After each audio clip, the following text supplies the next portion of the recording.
My dad practically gave me up to his sister from the moment I was born. My mom died when she was giving birth to me. And my aunt told me he never recovered from that because he blamed me for her dying. It hurt a lot as a kid that at family events he would ignore my existence. When I was a little older, he got more vocal about me killing her, and he can't stand to look at my face. You can imagine the amount of therapy that put me in. I used to go to church crying because I was scared about going to hell for doing that to my mom. That's how much his words me up. But the shitty part was that I never stopped trying to be accepted by him. After my high school graduation, he told me to never bother him again since he legally has no obligation to me anymore, since he was sending my aunt money to take care of me. Around that time is when I finally started accepting that reality, so from there we moved on with our lives. My aunt doesn't talk to me about him. Sometimes my grandparents do, and that's how I found out he got married. They were mad he didn't invite me to their wedding, but to me it didn't matter because we're not close. But it was his wife who wanted to meet me. It's the first time ever that he wants to make contact, and it was to pretty much say she wants me on their life. She doesn't know the real reason about why we're estranged. He asked me to please not say anything, and maybe this could be a way to reconcile after all. But he was only doing it for her. That much was clear when we talked. I never said I would be. He still insisted on us meeting at their place because she really wanted to meet me. All she thinks is we were estranged for not getting along in my teenager years, going to college and losing touch because of life stuff.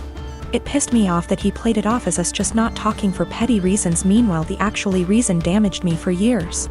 I told her the truth. Everything he said to me. That he was never a parent to me, that was all my aunt. It was definitely a shock for her. The outcome was a disaster.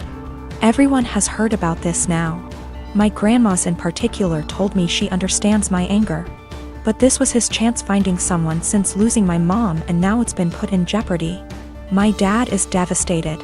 They think it was going too far to ruin his marriage that way when he was willing to include me in their lives, which could have been the start of our relationship. And they say not only did I ruin that, but also possibly wrecked his marriage.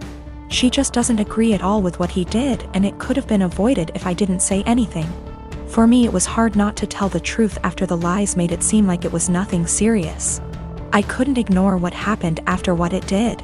If it was the right call, since it put their whole marriage at risk after all.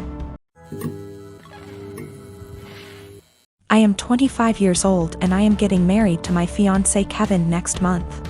My family love Kevin and Kevin loves them. However, my mom is the brutally honest type who constantly dish out her opinions and thought on what people wear, how they look, how well off they are.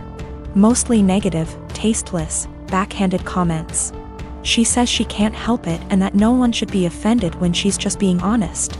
When she met Kevin, she kept making comments about him, his car, his degree, etc. With time and strict conversations, I was able to get her to show some respect. But she kept annoying Kevin by constantly talking about his hairless face. His face is clean, he doesn't have a beard or mustache, which he can be very insecure about. He comes from Irish origins, so he's white, he has no facial hair, while I'm Hispanic. Mom made jokes with her husband about how unmanly it is to not be able to grow a beard or a mustache. Those comments hurt Kevin so much. I had a very stern conversation with her, and she said, "Oh, I didn't realize those remarks were offending him, I was just teasing him," or, "You know me, I'm just giving my humble, honest opinion, so he shouldn't take it personal and should learn that this is how I am." She ended up sincerely apologizing to Kevin, and we left it at that. As the wedding is approaching, Mom decided to give Kevin a wedding gift and also to let him know how sorry she was for her past behavior. She invited the whole family for dinner and decided it was the perfect time to hand Kevin his wedding gift. He thanked her, but she insisted that he open it right there and then and show everyone what she got him since she knew him that well already. He opened the box and found a set of shaving tools with a shaving cream. Kevin stopped for a sec and kept staring at the gift. My stepdad took it and showed everyone, then Mom and others started laughing while stepdad kept saying, "You get the joke, Kev? You get it?" And my brother running around the table laughing with everyone. Kevin got up and walked out. I was so mad I lost it on Mom asking why she did that and humiliated Kevin in front of everyone. She told me to relax, she was just messing with him, but I said she knew how he felt about this topic and demanded she apologize, but she said no since she wasn't responsible for his reaction and thought he was going to laugh along. I angrily said no apology, no wedding invitation, period, then walked out. She freaked out, tried to say we overreacted to a joke, and my brother said I was crazy to exclude mom from my wedding over something so stupid. He said Kevin should get over it since it was a joke, but I refused to send an invitation and withheld until / unless she apologizes. They think I'm unreasonable choosing this to be my hill to die on and called me disrespectful for how I treated my mom. I'd like to point out that my brother and stepdad and uncle sometimes take part in teasing Kevin.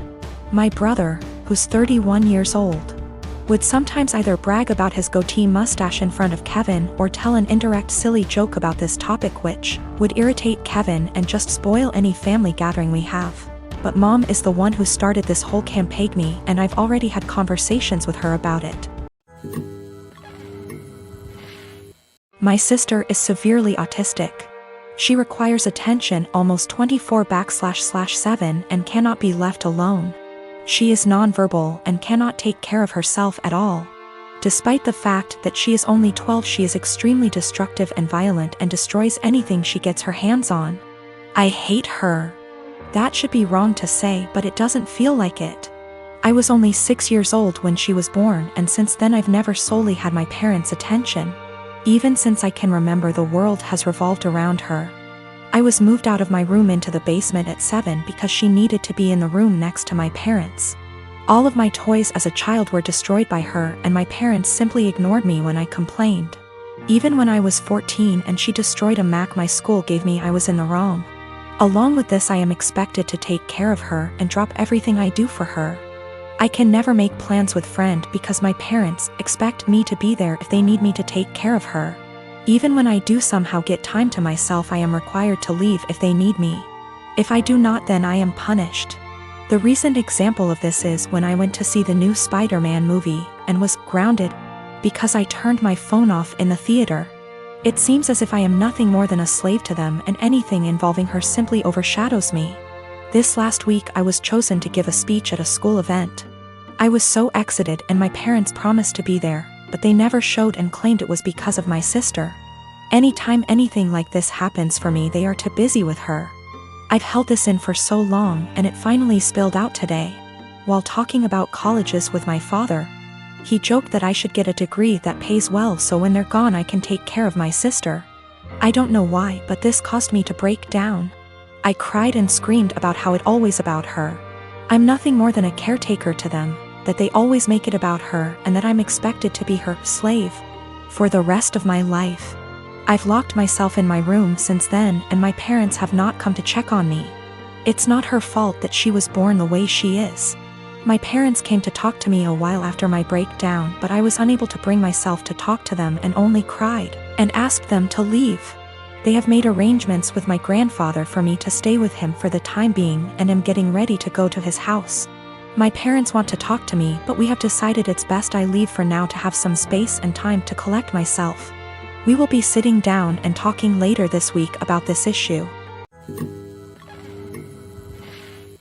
I have a lot of family members. I come from a religious community that doesn't believe in the public school system and tends to have a ton of kids. I have an older sister, Julia, a stepbrother, Ron, a stepsister, Molly, a half-brother, Joe, and a half-sister, Lucy. Growing up, all of us were homeschooled. This involved a lot of neglect, lack of textbooks or seasonally appropriate clothes / shoes, unheated house, and sometimes physical abuse. I lived mostly with my mom, but spent weekends with my step-family. Both houses were dysfunctional.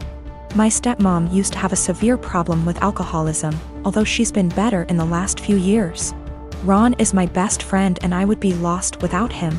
We've supported each other through years of hard times. And we discuss a lot how our lives could have been different if we'd been sent to school or generally had a more healthy home life. Obviously, we don't want the same thing for our younger siblings, and don't want to see them struggling in minimum wage jobs while trying to study for a GED the way we're doing. When I went to visit him recently, I found that my stepmom had gone out of the country for an entire week and left the youngest two at the house. Ron and Molly both work, Molly hasn't been doing any homeschooling for about 2 years, and are out of the house for most of the day and night. I tried to help Lucy with her math homework, but she was extremely behind grade level and kept getting distracted because she had to make lunch or do chores. Joe spends all day in his room playing video games and gets no guidance from anyone. I tried to as gently as possible get him to do some reading, but he doesn't understand how serious the situation is, and obviously is having too much fun to care. So I called CPS and reported educational neglect. And obviously everyone knew it was me. And Ron told me that stepmom said I wasn't welcome at the house anymore and to never contact any of them again. Molly is extremely mad at me. She blocked me on Facebook and doesn't have a cell phone where I can reach her.